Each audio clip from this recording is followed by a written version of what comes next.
I was just playing the station. It was just playing the bops. It was literally just playing the bops. 2000s. And the song "Be With You" by Enrique Iglesias came on. And I was like, oh, I didn't realize this song was going to calm my anxiety. But the ad that popped up with it, because they're thinking anyone who's listening to this station has done the following activity already in their lives. The ad is to get a free timeshare exit info kit.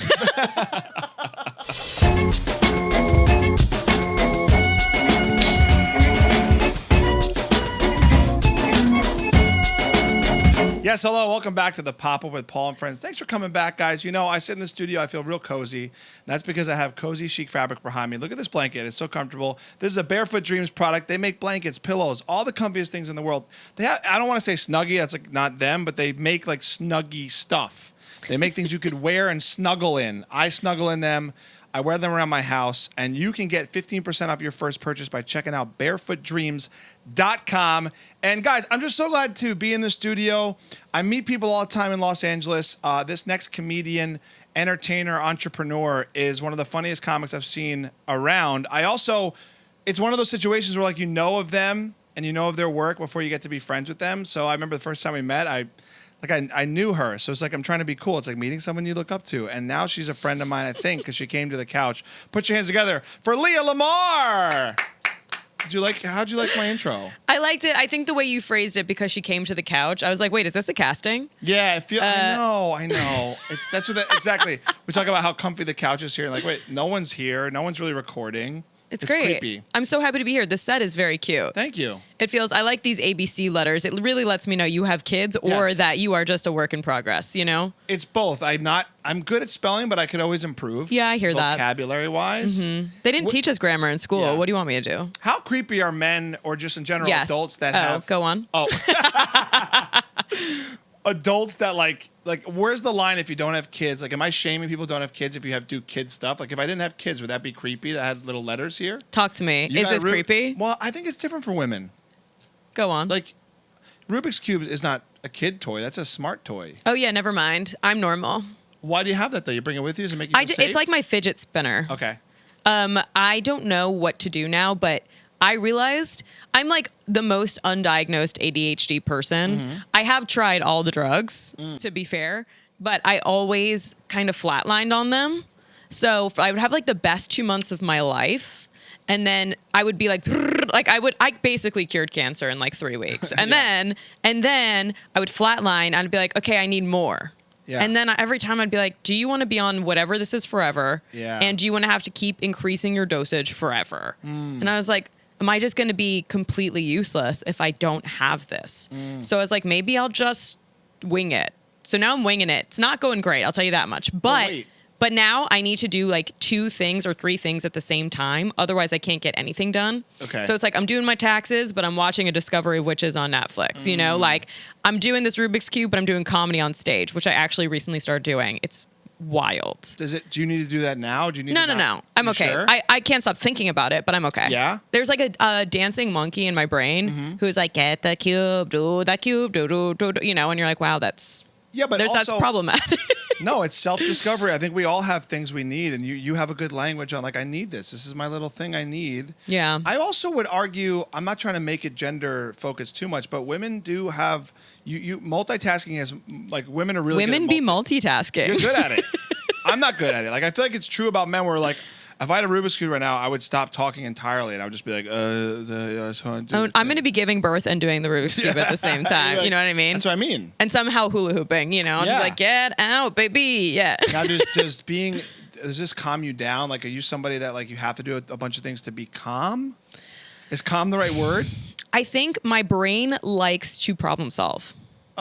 Which I didn't know about myself until I started doing escape rooms. Oh. Did I ever tell you I'm an escape room addict? No. What a weird fetish. Oh, my God. I've never heard of this. And thank you for calling it a fetish because it has become sexual for sure.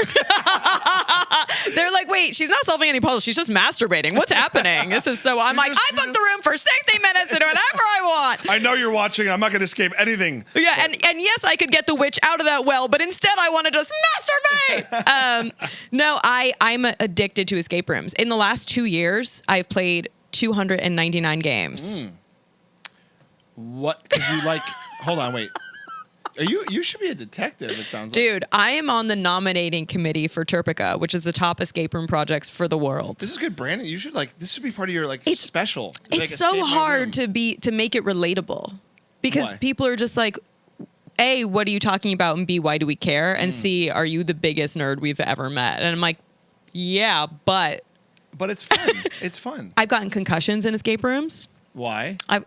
Well, things that they may make you sign waivers, being like, if you die, like that's on you. Sure. And you're like, I'm not going to die in this escape room. Cut to my funeral.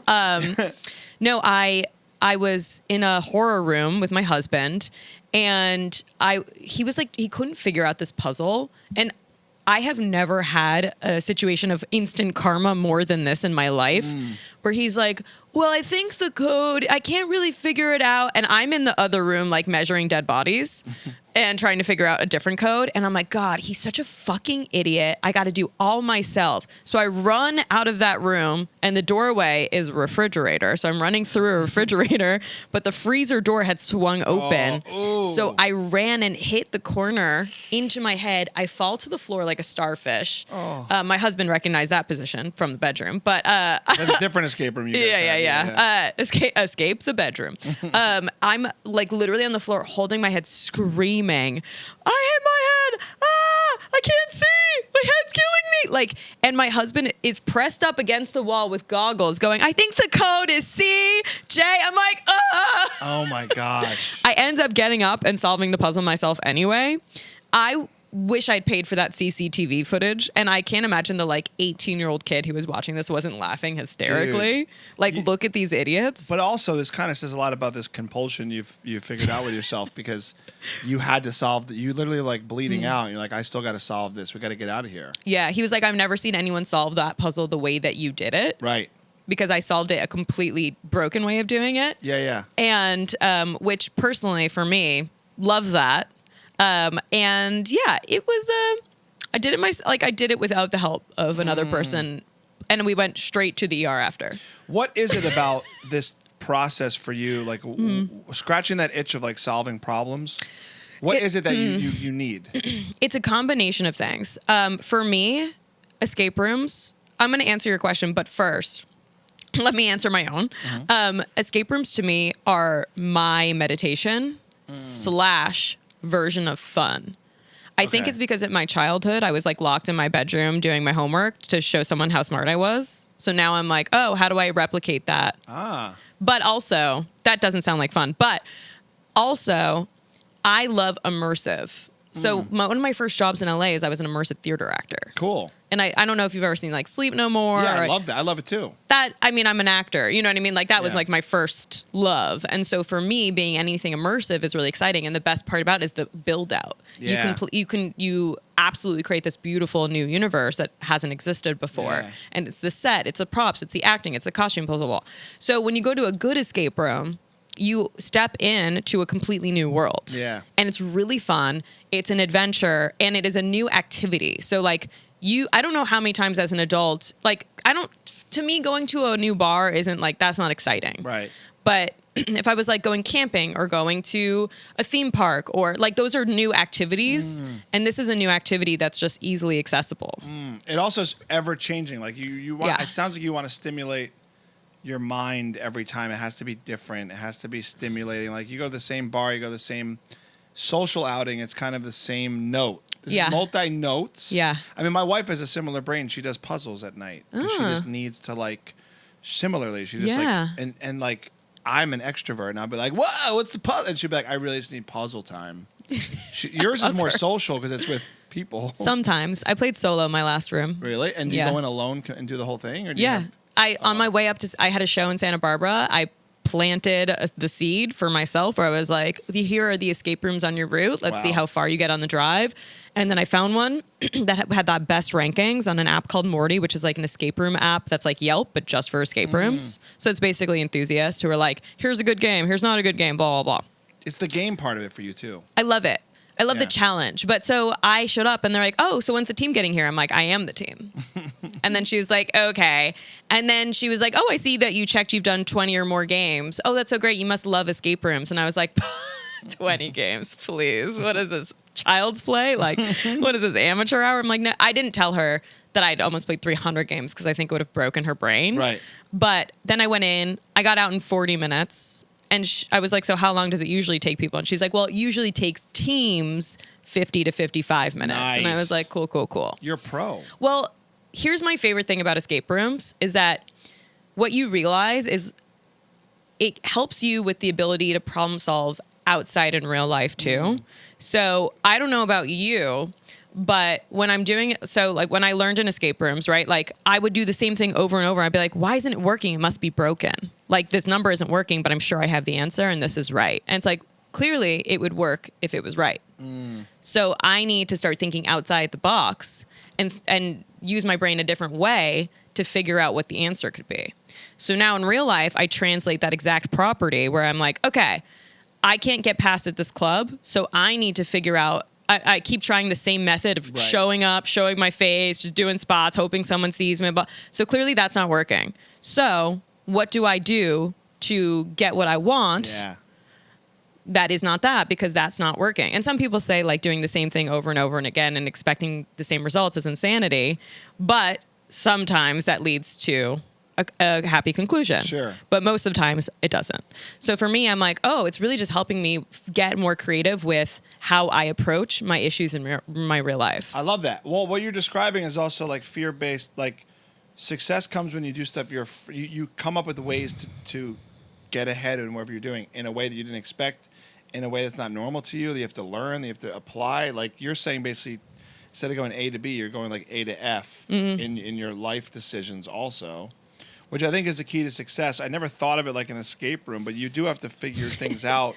Yeah. And we have to get out of our own way sometimes. We were just talking about this actually before, about like, comedians getting in their own ways or doing things one way and always thinking that that's how you're going to work. But I'm just curious, like the escape room part of it, it has a theater kind of element that like I also imagine you in your life now, like you're showing up to the grocery store like with fake blood coming out of your mouth and like a dead raven, like you're like in like I imagine you going like applying it too far in life too. Or they just have a wanted poster of my face. They're like, do not let this escape room enthusiast into the. Now, it's funny because when you leave an escape room, you'll think everything's a clue. You'll be like pop up. The words are pop up, which means we have to push up somewhere, and then something will pop open. Like your brain, you'll see numbers, and you're like 6, 4, 3, 1. 2. Like I just start becoming Rain Man for no reason. You're just like everything's a riddle. It's funny when I bring my daughter to the grocery store. We do this. We do like.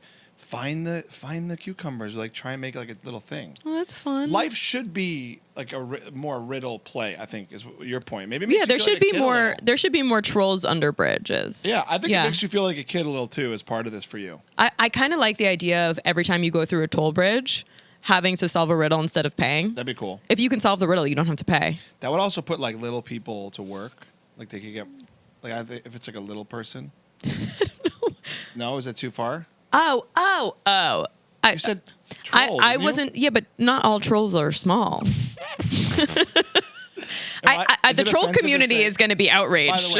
But they're going to cancel you so hard. I was trying to say it the right way. I said little people.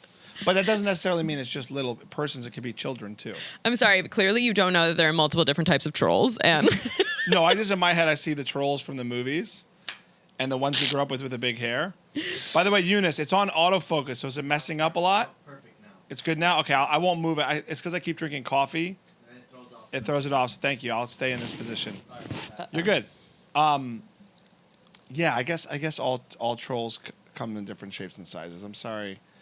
In my head, so the troll community, please, they deserve an apology. I apologize to the troll community, and I'll make it up to you because Leah's actually going to be doing a it's too late. I just saw a tweet. You're canceled by the troll community. Trolls, Awkward.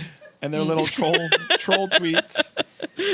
Man, I love that you're honest about this mental health for yourself. I think we're in a generation now where you figure out what works for you and you do it. I mean, that's the best thing ever. And I like that you're off. It's kind of nice you're off drugs, maybe. Yeah, I mean, for some people, their escape is drinking. Mine is thinking. I don't know what to tell you. Yeah. I enjoy it. Also, I feel like the it really does take you out of yourself for 60 minutes or however long you take to get out. And losers. This is the weirdest humble brag of all time.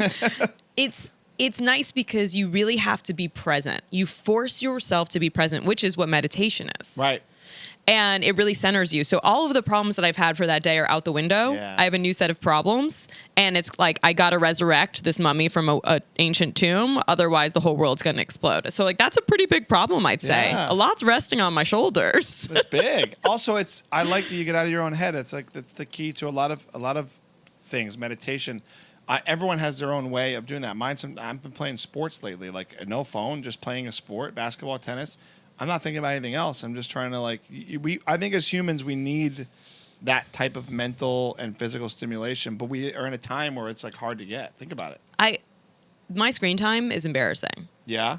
Well, I also just want to say, in defense of myself, as an internet and technology addict, my work relies on me being on the phone. No, we have to be there. So it's like I'm editing on my phone. Yeah. It just takes time. And then, you're editing on your phone, then a text message pops up, then an email comes through, then let me check this thing, and you just keep getting sidetracked. I go to some 12-step meetings for internet and technology addiction. No way. It's called ITAA. Yo, I'll go with you. And I should go to this. Dude, the craziest thing about these meetings is that they're on Zoom.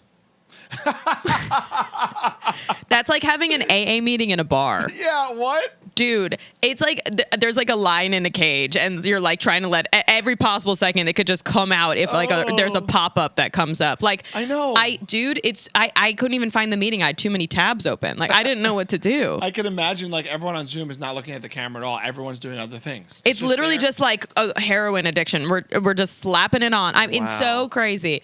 That's really funny. I know, and it's funny too because someone will like message you privately on Zoom, being like, "If you want to connect after this, like, here's my number." I'm like, "Here's your number, so we could be on the phone more." Right. Yeah. Like, we can't offline with people because it's like 12 very sad people from around the world. Yeah. And I'm like, I just want to let you know, if we're on the phone talking about our internet addictions, I will also be on Instagram and TikTok at the same time while also tweeting. Also, think about anytime you're on any type of meeting on Zoom, like you're browsing, you're looking at other things, you're zoning. You have the technology there. I've done it so many times where I'm like glazed over because I'm not even really looking. I've set up during the pandemic, I had the best like eyes for, it looks like I'm engaging with the meeting. But I'm just doing other things, It looks like I'm engaging with them. Like, oh, look, I'll do it right now. I know. It's pretty good. But what are you really looking at? I was looking at a projection of myself in an escape room dying. No, I was kidding. Hot. It's crazy. I mean, there was one woman in the meeting where she had like a comical amount of old TVs behind her. I was like, this is an SNL sketch, I swear. Like every single person just feels like they're out of some sort of storybook. Yeah. There was one person who was like, I did it, you guys. I gardened today and I spoke to a person. And I was like, okay, like we all have our rock bottoms. My rock bottom was like, it was 5 a.m. and I was stalking a girl I hadn't spoken to in 15 years, trying to decide if her and her boyfriend had broken up. Yeah. And they did. And now he's dating a hotter girl named Kayla. It's a whole thing. But did you watch the series You on Netflix? I did, and I stopped watching a while ago. But I know the series. I just want to admit something to you because you're reminding me of my own addiction. Like technology now has made us all creepier, right? And you got into a hole about some girl you used to know, right? Yeah. If I'm in a mode where I'm on my phone and something pops in my head like that, oh, whatever happened to that girl that Steve was dating? I will detective creep. Also, the other reason I think it's kind of creepy is if I meet somebody like new, if I have the time and energy, I'll be like, let me see their internet life. This is like the show You. I'm like, who are they? Let me see their private profile. What about LinkedIn? Let me see I could check that out. Oh, now they know I'm looking at their LinkedIn. Learning a lot about you right now. We all do this. I know. But I think that there should be like a law because our phones know everything about us. Everything. Yeah. And I'm sorry, but like incognito mode, like none of that actually exists. And if you think it does, it's like recycling. It's a myth. It doesn't exist? It exists, but they have all the information. Do you know what I mean? Like they have everything about you. If we can have a telescope that can see into like 50 billion years into the past, pretty sure they know what you're looking at for porn on incognito mode. Like it's not that crazy. Right, whatever. But the moral of my story is like, I think that your phone should block you from checking up on someone if you haven't seen or heard from them in the last 7 years. It should be like, You don't now you're done. You're cut off. You don't get to check up on this person. Like, use your time a little wiser. Like, whatever you're about to do is a sinkhole for no reason. We're going to spare you this. Do you know I have a golden rule, though, with social media that I think is kind of nice, and this might just be ego and narcissism. I don't follow anybody I never met in person unless I'm a fan of them. Like a fan from the like outside. But I think that's everyone, right? No, a lot of people follow people they don't know. Unless you're a fan. I guess that's true. But like I won't follow a friend of a friend of a friend who told me to like I'll wait I would until we never meet. do that. A lot of people I feel like do that. No? I don't know. I personally am not gonna just follow random people. Yeah. I'm actually a big believer in unfollowing people. Yeah. If we haven't spoken in like 10 years, what are we doing here? I know. The algorithm though knows who we engage with the most. Like it's so interesting. Like and then when you creep on somebody you forgot about, you'll start seeing them again in your feed because you clicked on them. It's like the computer knows. Well, we always get ads targeted to us. What are you getting lately? Because I want to get some for mine. That's why. Well, it's crazy because I actually took a screenshot of this earlier because I thought it was so funny. I put on like, and I'm going to put an air quote, an oldies Pandora station. It was just the Daniel Bedingfield Pandora oldies station. now? Well, I think for like kids, they would have no idea who that even is. Is that Collide? No, that's Howie Day. What's hilarious? I gotta get through this. Oh, I gotta get through this. I gotta make it. Oh my God. No. Okay, so I don't know why that song got stuck in my head, and I was out for like a late night walk because I do those at like 1 a.m. because I'm a psychopath. Right, you're looking for don't be treasure. afraid of like the homeless people in the street. Be afraid of me. I've got pepper spray and I'm crazy. You're going to the homeless. You're like 3 clues and 5 shillings. Say, if I do this, you will go away. And they're like, no, I'm actually just homeless. They're like, that lady's crazy. Yeah. She's crazier than me, and I'm on crack. And then tell me just one reason, and I'll be. That's like the soundtrack to it. This is your own escape room story. But wait, I had this song up earlier because I was just playing the station. It was just playing the bops. It was literally just playing the bops. 2000s. And the song "Be With You" by Enrique Iglesias came on. And I was like, oh, I didn't realize this song was going to calm my anxiety. But the ad that popped up with it, because they're thinking anyone who's listening to this station has done the following activity already in their lives. The ad is to get a free timeshare exit info kit. Exit info? So they think anyone listening to this music has already gotten scammed into a timeshare, figured out how horrible it was, and is now trying to get out of it. Yeah, they targeted you being like a grandmother who doesn't understand technology. But would click I'm like, that. babe, I don't even own a home. I don't own a first home. Yeah. Oh my gosh, that's hilarious. It is funny how stuff pops up based on what we do. I know. And even in this conversation, like we've talked about candles earlier. Yeah, we did. I know I will get candle ads later. I know it's anytime you talk to someone, we'll probably get like meditation ads, all this stuff. Well, they know the vicinity of our phones now, so what you get, I'll get, and vice versa, because we're just together in the proximity. I know. I actually tricked the facial recognition software on my phone because I got an ad that said, "Do you need help moving into your dorm room?" And I'm like, okay, so the Botox is working. You're like, yes, I do. I was like, oh my God. Oh, okay, bye. I'm actually great. Okay, good. I don't need my phone anymore. Your 12-step program really, that's a big step for her, guys. She just threw her phone off the couch. This is what they've always wanted. Too bad she's on Zoom and there's a computer over there. She's still connected. There's get the cube. You said something about Enrique that calmed your nervous system. I just want to share something I saw today. The fact that I just want to be with you. Yeah. No, I can be your hero. Oh my God. I sang that for my musical auditions in high school. But no, I saw this video today because social media on the phones can also give us knowledge. This guy, I think it was a Colbert clip, it was an interview with a scientist. Yeah. That he asked, natural endorphins and natural, what's the chemical? I'm tired today. The chemical in your brain that makes you feel crack. Good. Is that naturally occurring in your brain or just mine? From endorphins. The, serotonin. Dopamine. Serotonin. So dopamine, yeah, that all the stuff. He asked the scientist. He was like, "What naturally can provide that and calm us and help us, like, get to that place?" And he said music. He said music is actually studies have shown certain music I'm telling you this because I want you to No, I disagree, and I have a real life example of how this is true. I want to hear because I think we all know this about music, but then I thought about my own life when I saw this, and I was like, well, wait a second, like, I've been listening to this like vintage Italian summer song for the Give us a sample, please. It's like stasera. It's like you're on a gondola in Venice. Marianella, look at the moon. It's super Ginzo, it really is. Of course, this is my calming nervous system song. It's like me, like we go back to factory settings. Yeah, but I've been listening to this, and it's really like in the moments of like stress, tired. I'll just put it on in my car. Sometimes I'll smoke a cigar, listen to it. Amazing, but it's true, and you don't think about music that way because we're around it so much. But it is like meditative and can help for how you figured out all this stuff with the escape rooms. I'm sure there's versions of this for you. You need good music. So,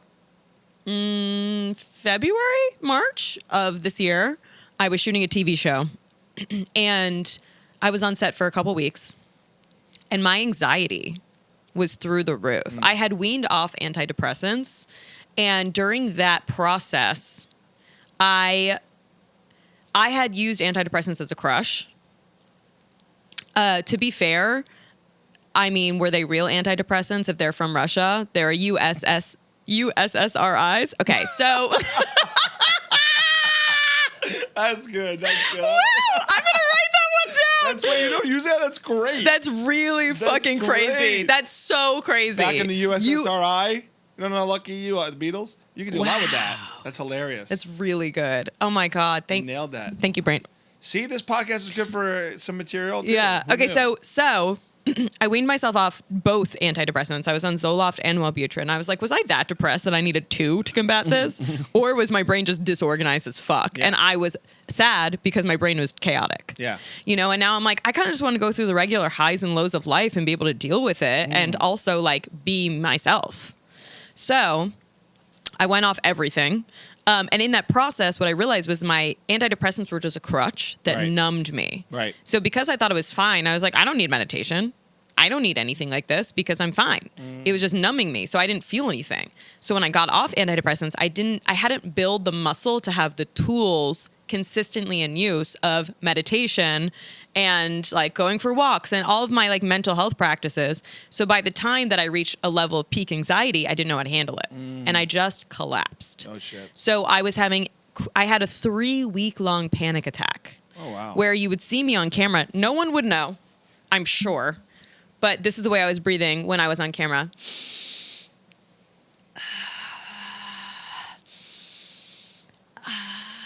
Psychotically. And I went to the ER multiple times during. Wait. This was. Thought I was having a heart attack. Did you have scenes in the show where you're just like breathing? Oh, it was a comedian talking head show, cool. like a panel show. Cool. And the show was amazing. It was so fun. But I think there were a lot of elements of things I wasn't used to or things not happening exactly that made me comfortable. And so my anxiety just started to ramp up. Yeah. And also at the same time, my car had been totaled. Yeah, that's right. Yeah. There was just so much going on at the same time as like giving me anxiety. I had to move. My husband was like in and out. Like it was just a whole thing. We're in a long distance marriage, but that's a story for a different day. Yeah. We're still waiting on that green card, baby. A lot of immigration attorneys are telling him to come across the border, and I'm not joking. Wow. All right, so yeah, they're like, it's just easier and faster and cheaper. Yeah. And I was like, isn't this your whole business? And they're like, well, do you want your husband here or not? And I'm like, woof. Now we can move to Aurora. So, moral of the story, hilarious, first of all. But he doesn't eat cats or dogs, so I don't know how he'd do there. But there's always a way. Yeah, if there's a will, there's a dog to eat. So my I had this like anxiety breakdown basically where it got so bad that I like had to lay in the back seat of my car, my rental car, at the Sherman Oaks Galleria, having a panic attack, doing deep breathing exercises, doing box breathing, and walking around the parking lot just going, I'm just a girl. I'm just a girl. That's completely normal. Not having an anxiety attack. Like my friend was talking me through this. Like it was very psychotic. Anyway, so I started listening to, on my drive to set every day to Panorama City, I was listening to on YouTube a live station that runs 24/7. That's for calm and meditation. And it's just a waterfall with like weird piano in the background. Nice. But the best part about it, and it definitely helped me. 100%. That's what I'm saying. Settled my nervous system, and thank God I wasn't reading the live comments. There were at least like 300 to like 1,500 people on the live at all times. So it would oscillate. What was it called? I'm like, I want to pull it up, but my phone's on the floor. I'm pulling it up. If you just look for like calm meditation music on YouTube, and then I'll show you which one it is. Will this mess you up if we do a little right now together? But it's like a waterfall. You'll see it. Relaxing music for stress relief. Open heart music. Wait. There's 2,000 people there right now. Yeah. That's it. All right, so we're going to do this in a second. Wait, I want to finish your story, yeah. But the crazy thing is that the comments were like, who's got anxiety? Woo! And then it would be like, should I end it all? Woo! Like, gosh. I'm going to kill myself. Woo! And it was like, wait a second. No. That's not what this is for, yeah. And I was like, you know what? I'm just going to drive and not look at my phone, even though I'm addicted to it. Wow. And just listen to the music because the comments are wild. But you know what? You reminded me because we were talking about the power of music and sound. So can we just take, because I've had a stressful day. Go for it. And I think for both of us. Yeah, listen to it, but just don't read the comments. Even though I'm using technology for this, just take it. Oh, there's an ad. What kind of, I'm so stressed. There's an ad. Is it to get out of your timeshare? No, it's Google. But I want to just Does Google need ads? I'm pretty sure. I see the live chat though. And Google, it's the small business Google. Really needs your help. Right? Mm-hmm. I don't know if you've heard of it. It's like a tiny little search engine. Yeah. But I'm a Bing guy. Chandler Bing, R.I.P. Okay. I'm an Ask Jeeves girl. Yeah. All right. This is just, Leah and I are going to just quickly have a moment. I like doing this. I do this in my interviews often where sometimes, the clip world, the vast world, when do we stop and just chill together for a second? Yeah. Just do this real quick. Oh, wow.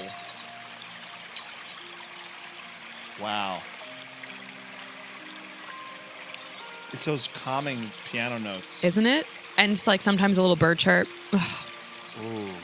The waterfall. I'm peeing, but it's fine. It's my studio. I'm paying! This is so nice. Mm-hmm. I needed this today. This is so nice. The fact that they've got 2,000 live viewers lets you know that channel pops off. You know what else is Just nice? Don't read the comments. Just don't read the comments. But this is my point. It's the music you hear when you're at like a cheap massage parlor. Exactly. Yeah, when you're getting a happy ending. Yeah, so it does make me horny when I listen to it. This is a music like a man with a Chinese man with rough fingers is gonna like throw my back out, but like I paid $19 for it. And I got a little work out of it. This is so nice. Thank you for that. The rougher the hands, the closer the chance that I'll want a happy ending. Oh yeah? Oh yeah. You like the rough hands? I like a working man. Yeah? You like it's like sandpaper hands. This is nice. Going to work on me. No. Yeah. I've actually never had a happy ending, but I would like one. Me neither. I wouldn't. You wouldn't? I want one for my husband, but he can't get into this country, so. Yeah. No, I think America. I lived in Chinatown for a long time. I need emotional connection also. I think I'm more okay, sapiosexual. Pop up sapiosexual. Is that what that means? Yeah, when you need someone to stimulate your brain a little. Well, I think everyone truly needs that. You'd be surprised. Maybe men. Maybe no. You've never been to a sex addict meeting. No, but maybe. I mean, I don't know. Some people don't even talk. Oh, that sounds nice too, though. I do remember this one time. Yeah, it's very nice. I remember this one time I'd gone on a very long stretch of not having sex. I was basically re-virginized, and I could not meet anyone. And there was this really hot guy in my improv class. Very hot. So dumb. Very hot. I did not know he was in a relationship. Oh. And he sent me a photo of just his in underwear, but his package, and it was like a fucking baseball bat was in there. And I was like, hi, hello, and he was like, me and my girlfriend would like to know if you want to come over. And I was like, interesting. Okay. And I was like, no, I'm kind of more of like a one-on-one experience kind of person. But I was really horny. And he was like, that's fine. We're open. So she's okay with that. And I was like, okay. And then but he was like, this sounds really bad. He was kind of annoying. So I sent him a text that said, you can come over, but the rule is you're not allowed to talk at all. One word, and I sent you home. Wow. And he did not come over, but he was like, wait, made the rules. Well, he was like, oh, that's hot. And then I think he thought about it, and he was like, why doesn't she want me to speak? Wow, you ruined it for him, but you were also creating your own escape room. That was your escape room for him. You're like, you can't talk. Here's the rules. You can't talk. I was like, he's just going to ruin it for me. Because this has happened before where I have really desperately just needed human touch. Like my body, I basically had hysteria and I needed to be touched. Yeah. And this had happened to me in the past where I told a guy, I was like, I'm coming over at 10 p.m. And he was like, all right, let's go. You know, and then I got there and then he just wanted to like talk. And I was like, oh, fuck me, you know? And then I went to the bathroom and I was like, I'm just going to go home. And I came out and he was naked. I was like, okay, you got, you know, thank Lord. Figured it out. He got the memo. Well, you got to be clear with communication, right? You got to tell people but you learn that maybe, and where you've evolved in helping yourself, getting off the drugs. And I do help myself. Go on. Helping. But now you know the things you can communicate clear. It sounds like this is a theme for you. You figured things out for Leah, how she operates better. Tell people what you need, you know? It's good. And now you're married, so it's even though it's long distance. Yeah. How's your husband feel about the escape rooms? I was curious. He loves them. He loves them. Yeah, I don't think I could marry someone who didn't enjoy them. Was that part of like the prerequisite for you? Well, that was our wedding ceremony. Really? Yeah, he had to figure out some puzzles to get there. No, Wow. that's not it. But he did propose to me by creating an escape room. And at the end of the escape room, was a ring. He's the guy. He's the guy. 100%. That's so cute. He made an escape room. And now for he's me. trying to escape the UK to live here with you. Yeah, and he's trying to escape our marriage, but he can't. Well, yeah.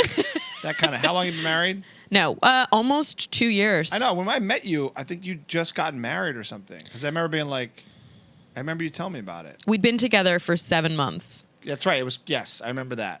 And then our engagement was 4 days. Nice. It was a very quick engagement. I actually didn't even think we were going to get engaged. I thought we were just going to get married. Very, very romantic. But we just needed to get the paperwork rolling. Yeah. You know, and so we're like, we got to get the green card started. And the reason we waited to apply for the green card was you learn so much about immigration when you were going through it. Trust me, I was completely blindsided by this because I'm idiot. But what I learned was if you apply for the green card through marriage, which is technically the easiest way to get it, but they will check you. So if you get the green card before you've been married for 2 years, you have to reapply at the 2-year mark. Oh, wow. But if you get it after you've been married for 2 years, you get it for 10 years. Oh, so it's... So we were like, let's wait a little bit before we apply so that we don't have to reapply. We don't want to spend more money on this. It's already costing $13,000. Damn, but wait, I thought once you marry an American, it's easier. That's what you think. Really? Yeah. It's not cool. It takes time. It has taken lots of time. And I spent a lot of time in the UK. And I feel I love doing comedy in the UK. Yeah. But a lot of the comics there are just like, you can do stand up in America and you're here, you're an idiot. Does it feel that way when you're there or no? I mean, when I do stand up there, it's a completely different market. Yeah. You know what I mean? You're pushing a rock up a different hill. Yeah, yeah. And I already have a career here, you know, that I'm trying to make flourish. And so when I'm there, it's funny because UK comics think that American comics are like super lowbrow. We are. Yeah, and then they're like, we're so highbrow. Watch this, and then they go on stage and tell like a 5-minute long fart joke, and we're like, all right. Yeah. But to be fair, they are very funny. Yeah. But they also know more words than us, and they're bigger words with lots of syllables. And I'm just like, I didn't get the joke just because I'm dumb. Yeah. So maybe you're right. Maybe you are more highbrow. Yeah, but also it's its own. Out of all the countries you could go to, it's their own marketplace. Like I know there's some huge stand-up comics that sell at arenas there that don't have crossover here. It's like. It's its own thing there versus other countries in the world. Like most people come here and cross over to American pop culture comedy, but UK you don't have to. Like, dude, it's crazy. When I told some people over there I like opened for Dane Cook, they were like, "Who?" And I was like, "That's wild." The most famous person you can think of. That's wild. You literally didn't know them. Yeah. And then they would name some like niche person in the UK that they're like, and I was like, I have no idea. You know what I mean? It was That's what I mean. It's its own. It doesn't translate. Which I respect, but also I think it makes you more well-rounded that you go over there. You have an English husband, right? Like you could. I have different jokes that I tell over there. It's good practice, but I think you're smart to stay here. You know, also. I spent a lot of time over there, and I do feel like taking that much time over there kind of set me back over here. Also because I was like generating content for a different market. Sure. But, you know, you live, you learn. And I also think that my brain spent so much time preoccupied on dating. I did not realize how much brain space that took up until I got married. And then I was like, it's like that box was checked. And so it freed me up for work. Right. I was like, wow, how unhappy was I before?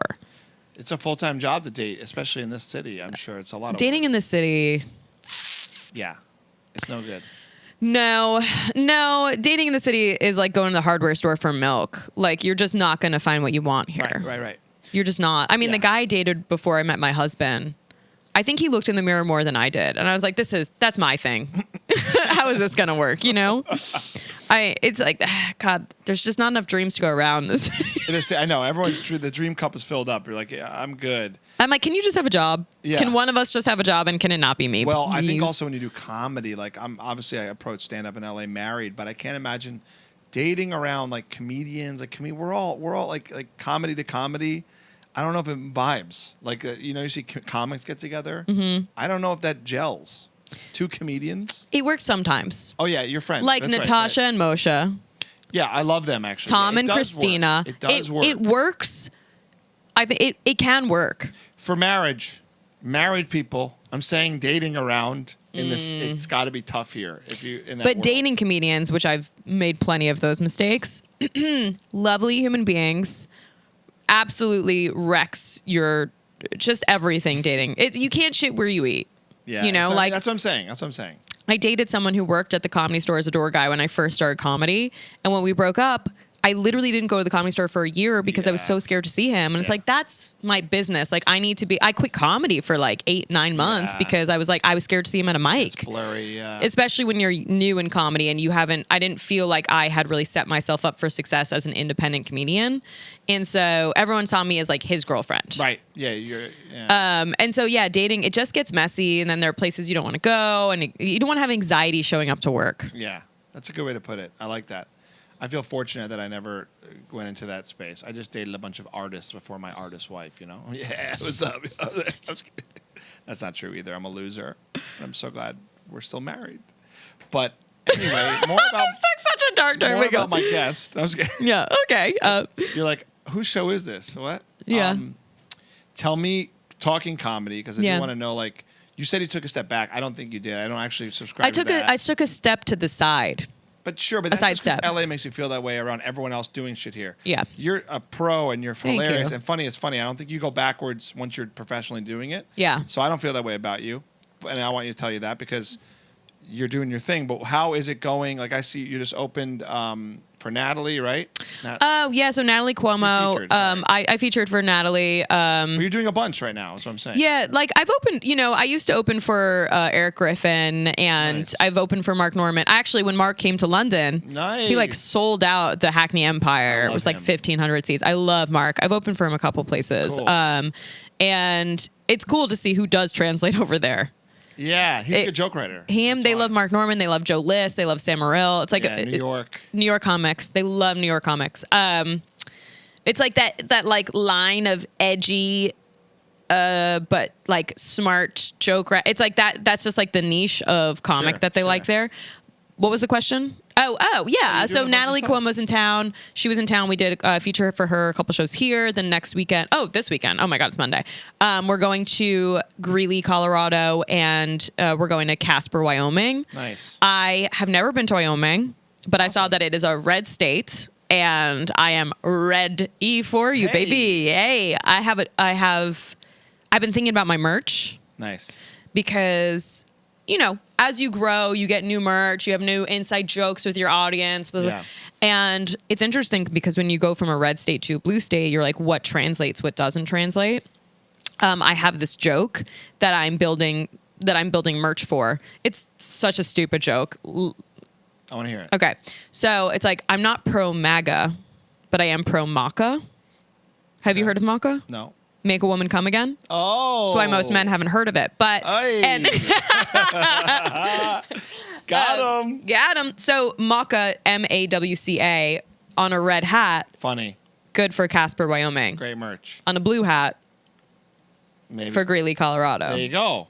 Now, do you think that way? Like, because I always talk about this with material. Like, you got to play to your audience, and no matter what you feel, you have to make people laugh. So, do you rewrite? Like, will you rewrite red specific stuff? Not that you're going to be like, I'm with you if that's not how you feel, but do you try and play to them like writing wise? So I remember during the pandemic too, I was in Arizona and Texas and Florida, and those were like red. They were like, it felt deep red, like scarlet red. Do you know what I mean? Hell yeah. During the pandemic, they were like, why are you wearing that mask? Like in Arizona, someone tried to rip it off my face, you know, and cut to, I have like photos and videos of me with a face shield, with a mask, gloves on. Like I looked like an astronaut on the plane. Yeah. I was literally like, I'm not catching fucking COVID, bro. Yeah. And I didn't for a while. I was really good about it. But when I was there, I would make jokes about unvaccinated sperm being like Bitcoin. You know what I mean? And blah, blah, blah. There's a hair on my chin that's driving me insane. I can't find it. Do you want to use this is my escape room right now. Rubik's Cube just to get like a little... if I could just get off my face. You got it. I don't see it. No, but I feel it. I couldn't see it. But I feel it. What song is that? That just calmed me down again. Or calmed me down. And so, oh my God, where is it? Oh, it's on the microphone. Sorry, wow. And see, do you see what happened? Is I Yeah. solved the problem in real life by thinking outside the box. I was like, well, if it's not on my face like you think it is, it's got to be somewhere else. I think you made it up because you need to be doing other things At while all you're talking. times. That's what it is. At all times. Yeah. But yeah, so it's like I will make jokes for a different audience. Yeah, of course, you have to. But you know, I rearrange some jokes in my set. Honestly, like being Jewish, it's been a weird time. Yeah, I bet. And I'm like, just saying that I'm Jewish, like 8 months ago would suck the air out of a room. And I'm like, wait a second. Sorry, just to be clear, being Jewish is a problem for you? Yeah. Okay, so can. that's just anti-Semitism. Like, I'm an American Jew who lives in LA. I don't know what to tell you. Like, I have no involvement in a war. It's Like, also- I'm not even... People are so squirrely too, like they don't want to appear to say or feel the wrong thing about polarizing stuff, wars. People are scared to people are get scared. caught laughing at something. Correct. And you're just like, oh my God, it's a comedy show. Yeah. Like, this isn't... Like, I'm not filming you to put you on a news network to be like, look at this person laughing at a Hamas joke. It's Yeah. like... I don't have jokes like that in my set. But like I'm not ever trying to like gotcha anyone. No, same. It's But comedy. it's a time when it ties back to the technology and the addiction and everything. It's like we're all under a microscope now. We're like, you know, if you're at a comedy show, it's just like you make a Hamas joke and some guy in the front row is in the footage and he works for this tech company that saw him. Like that is how it could happen. People get fired now, like for just laughing at things. Can you solve that without looking at it? No, I have to look at Let me it. Do try. you want to mix it up? Yeah. Oh, I'm just kidding. Oh my God. You're She's fine. good at puzzles, but not at sports. Oh my God, did I almost hit wow. the... So wait, can you sing me Chrysler some- Building? Wait, yes, it's my favorite building in the world. Wow. New York City, baby. You have a favorite building? Yeah. Yeah. Okay, and I'm the weird one? Just to be clear. Okay. You got me good. That Yeah, was- wow, you have a favorite building. Wait, All wait. right. It's literally on my arm. It's What is your emotional attachment to the Chrysler Building? it's tattooed on my arm.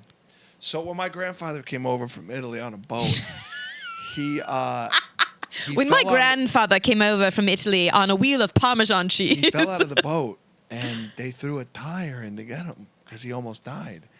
And the tire was a Chrysler. It was a Chrysler And I was tire. like, that saved my family. And I'm going into a bad Sebastian impression. And the thing about my grandfather. And then he took a meatball out of his pocket in the Yeah, ocean. In the ocean, the sharks came. This is nice. This is calming. It is, see, there's something nice about it. Yeah. It's also the sound of just like the wettest pussy. And I'm like, I can't relate, but It sounds like me on the couch getting up after my knees, yeah. watching something for 3 hours. I lived near this building for 10 years, and so every morning I'd see it. Every morning, and I just loved it. It reminded me of my New York life. And I'm going there tomorrow, so it's kind of nice to just have you're a like, little and I visit it once a month to pay homage And to I- the and I have fact a that my tattoo. family's alive. Just give it a little, yeah. I have a See, my mental health is just thinking about buildings in my old city. You walk up to the building and it's like, who the fuck are you? Can you stop visiting? It's fucking weird, bro. I don't like you like that. I'm like, what? Who's crazier? Yeah. She goes to 100 escape rooms a month, and I just You're stalking look a at building. vintage pictures of the Chrysler Building. You have an emotional relationship to a building. an object. Yeah, that's We all okay. do, though. We've heard of people like you. Yeah, I'm sort of a hoarder. Look around. This is all stuff my wife won't allow in my house. It's And here. that's why we love Christina. She's got taste. She's got class. I'm not saying you don't, but the mismatch of furniture is wild. See, You sound like her. She literally has critiqued this studio ever since I built it, and I'm like, it's perfect. Checks out. She's like, no, it's not. But this is the difference in our brains that I'm trying to point out, that these are assets for women as much as they're defects, and vice versa for me. Women have good multitasking brains. Yeah. And men do too. Yeah. But you guys are wired in a way where you can see. I'm sure you're doing your laundry list in your head as we're talking about this a little bit. You know? Laundry list. Oh, of things I have to do. Maybe. Yeah. I thought you meant, I was like, oh my God, does he separate his lights from his darks when he does laundry? Because No, just for my party invites. Oh, wow. Cancel. I just checked Twitter, and it looks like, yes, you have been canceled by laundry. By big joke. laundry. Yeah. I don't really The trolls, do that, guys. laundry. I have friends of all walks of life. But what I wanted I tried to turn that to help you, but you just went right back into it. Even Yeah. further. Yeah, it depends on the party. But Are you trying to solve it, by the way, or are you just trying to? No, speaking of my brain, I'm just like, ooh, it feels cool. That's men great. for you. Ooh. Oh, it feels cool. Oh wow, that's how men. That's what men think when they're inside a woman. Ooh, it feels cool. Whoa. And I'm thinking of my laundry list of things I have to do that day. Excuse that's me, though. what happens during sex. To defend men, we are good at multitasking in our own way. I think. Look, I'm so grateful. I'm going to tie this to positivity. My wife's multitasking. Her list, the way she operates, is why I'm a functioning adult. Like, and I don't do it codependently, but I know that's her strength for our marriage. So like, great. This is all, I'm so lucky in that way that stuff's taken care of. Then I have my strengths, right? Which is like maybe cleaning the backyard every other 3 months after she begs. You know what I mean? Until she begs you to do it. Yeah. Yeah, I hear that. So we have our strengths. Your strengths and weaknesses. Go on. Before I let you go, what has been because I am interested in your marriage because is this hard to watch me do this? Because look, I got a lot of, look at how close this is. Oh, do you think you can go for it? No, I don't. I'm not going to take this away from you. Is this close? Unless. It's not even close to close. Just give it to me. Not a one-handed catch. Maybe I am good at sports. You're good. Can you believe? What's your marriage? You've been married a couple years now. Yeah. What would you say has changed you the most as a person and a comedian? Because I know for me with marriage and stand-up, like it's really fun to joke about marriage. It's fun to bring it to the stage. Oh yeah, poke holes in your marriage so you can get material. Of course. I think it makes me a better comic because I'm really trying to challenge myself lately to not just be like take my wife, even though I love Dangerfield style of comedy. I want to be more original to me and her, which is hard to do. Oh my God, you got it. It's not done. Wait, what? It's all white on one side. Yeah, well, that's how it works. Just one. And that's not your laundry list, is it? No, that was the Diddy party. Hey. Go on, talk. I'm listening. Wow, she's listening and Rubik-ing. Of course, always. And she doesn't know that I locked the studio door and there's a bunch of clues for her to get out at the end of the episode. Oh, look, if you kidnap me, I'd be like, okay, try again, Daddy, because I'm going to get out in like 30 seconds Honestly, or less. you're really well positioned to be kidnapped. I was thinking that earlier. Like, if you were kidnapped, you'd be like, I'm comfortable. I'm in this environment. I know what to do. Yes, I do. I would be so calm and I'd just be like, okay, and when's your birthday? And then I'd just like figure out the combinations. Right, I'm ready to go, you know? So, but lastly, what's changed you the most since being married? Like you think is a good change, like for your comedy and your life and your career? Because you said you really occupy a lot of time dating. I think that it has made me write a little bit like more wholesome material. I like that.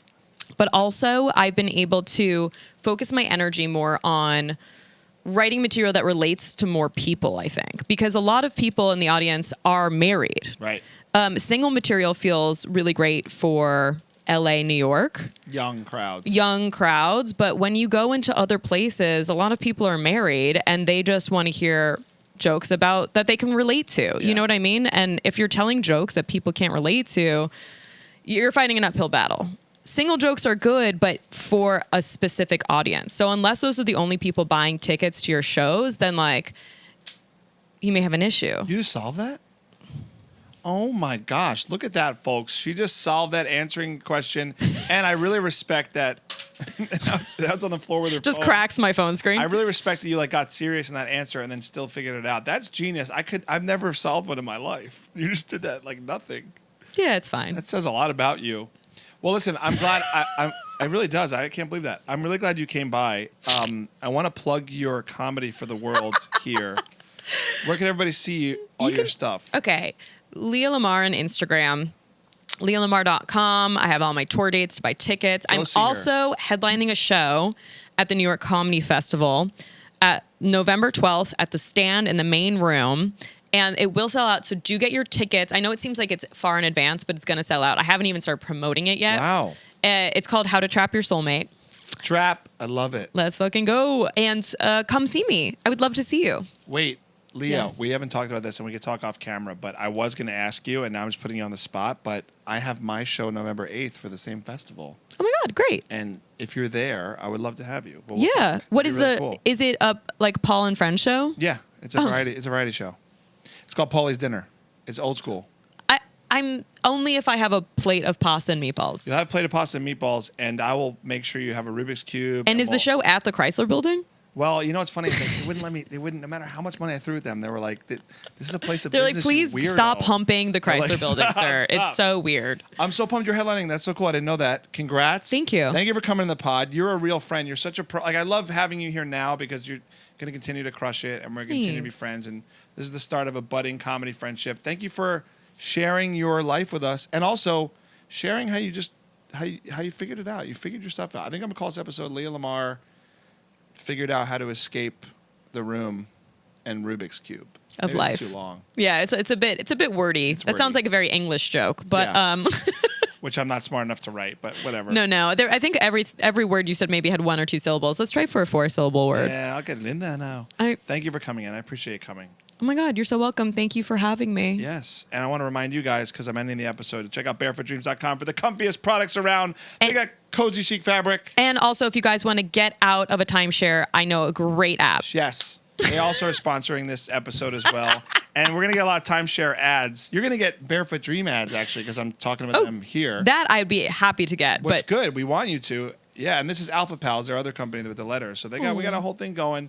Barefootdreams.com, promo code PAPA15 for 15% off your first purchase. Guys, we'll be back next time. Goodbye, everybody. Bye, Leah. Bye. You're not allowed. Now you got to figure out how to escape.